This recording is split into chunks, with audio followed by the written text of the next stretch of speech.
শক্তিশালী হওক, অসম গণ পৰিষদ দলৰ সংগঠন বৃদ্ধি হওক, এইটোৱে মোৰ সদায় তাৰমানে মোৰ লক্ষ্য।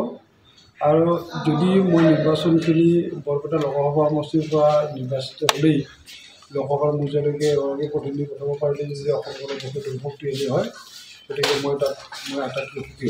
এটা কথা আপোনালোকক আজি ক'ব বিচাৰিছোঁ এইটোৱেই যে মই লোকসভাত যাওঁ, ৰাজ্যসভাত যাওঁ বা দিল্লীত যাওঁ, কিন্তু মই বঙাইগাঁও সমষ্টিবাসী ৰাইজ বা অসমৰ জনসাধাৰণৰ প্ৰতি যিটো দায়িত্ব কৰ্তব্য মই এগৰাকী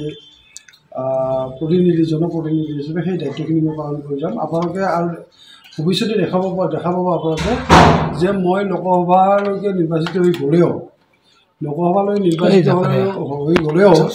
আজিৰ দিনটো বঙাইগাঁও সমষ্টিবাসী ৰাইজে মোক যেনেধৰণে ওচৰৰ পৰা পাই আছে, তেতিয়া হ'ব মোৰ কোনো ধৰণৰ পাৰ্থক্য আপোনালোকে লক্ষ্য নকৰিব।